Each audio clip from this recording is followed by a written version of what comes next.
स्वामी विवेकानंद कहते हैं कि हम वो हैं जो हमें हमारी सोच ने बनाया है, इसलिए इस बात का ध्यान रखें कि आप क्या सोचते हैं। शब्द गौण है, विचार रहते हैं, बहुत दूर तक यात्रा करते हैं, इसलिए अच्छा सोचें, अच्छा हो जाएगा। और स्वामी विवेकानंद कहते हैं अगर आपकी आलोचना हो रही है, आप अच्छा काम कर रहे हैं, आपकी आलोचना हो रही है, तो ध्यान रखें हर काम को 3 अवस्थाओं से गुजरना पड़ता है। पहले उपहास होता है, फिर विरोध होता है और फिर स्वीकृति दी जाती है। और स्वामी विवेकानंद कहते हैं कि शिक्षा क्या है?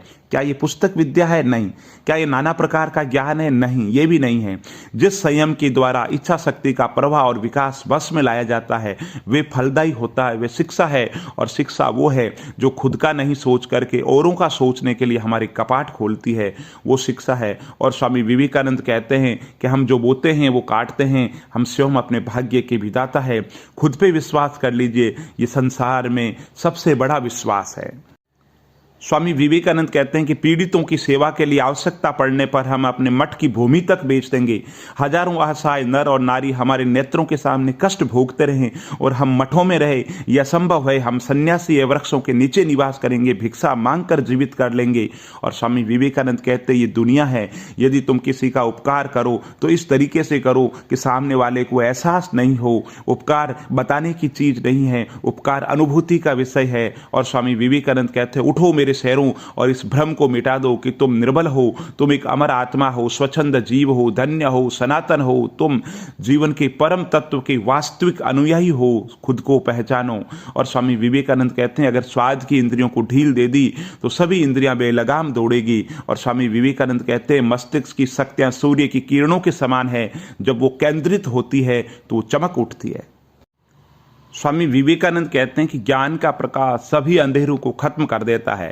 और जब तक आप खुद पर विश्वास नहीं करते तब तक आप ईश्वर पे विश्वास नहीं कर सकते। खुद पे विश्वास करो, उठो और जागो। और जब तक लक्ष्य की प्राप्ति नहीं हो जाए तब तक रुको मत, कर्म करते रहो। और स्वामी विवेकानंद कहते हैं कि अभय बन जाओ, अपने अस्तित्व के कारक तत्वों को पहचानो, खुद पर विश्वास करो। और भारत की चेतना, उसकी संस्कृति है अभय होकर के कार्य करो, जीवन के अंदर निडर बनो। और स्वामी विवेकानंद कहते हैं यदि संसार के अंदर कोई पाप है तो वह है दुर्बलता। हमें किसी भी प्रकार की कमजोरी या दुर्बलता को दूर करना चाहिए। दुर्बलता पाप है, ये मृत्यु के समान है।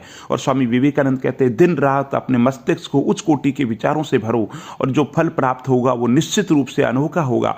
और कभी मत सोचिए कि आत्मा के लिए कुछ असंभव है, ऐसा सोचना अधर्म है। अगर कोई पाप है संसार के अंदर तो वो ये है कि खुद को कमजोर समझना, खुद को निर्बल समझना। तुम परमपिता परमेश्वर के अंश हो, तुम कमजोर कैसे हो सकते हो? स्वामी विवेकानंद कहते हैं कि जब तक जीना है तब तक सीखना है। अनुभव के अंदर, अनुभव जगत के अंदर, संसार के अंदर अगर कोई सर्वश्रेष्ठ शिक्षक है तो वो है लर्निंग प्रोसेस। जिसने सीख लिया उसका विकास हो गया और जिसने सीखना बंद कर दिया वो मृत्यु के समान है। और स्वामी विवेकानंद कहते हैं कि जब तक करोड़ों लोग भूखे और अज्ञानी रहेंगे मैं उस प्रत्येक व्यक्ति को विश्वासघाती मानूंगा जो उनकी कीमत पर शिक्षित है। जिसके पास कुछ है और औरों को नहीं देता तो मैं उसे इंसान नहीं मानता। अगर आपका पड़ोसी भूखा है और आप 56 भोग का व्यंजन कर रहे हैं तो आपका इंसान होना व्यर्थ है। और स्वामी विवेकानंद कहते हैं कि जीवन के अंदर भय और अपूर्ण वासना दुखों का मूल कारण है। और स्वामी विवेकानंद कहते हैं कि मनुष्य जितना अपने अंदर करुणा, दयालुता, प्रेम से भरा होगा वो उतना ही संसार के सार तत्वों को पाएगा। और पवित्रता, धीरज और दृढ़ता ये तीनों सफलता के लिए आवश्यक है।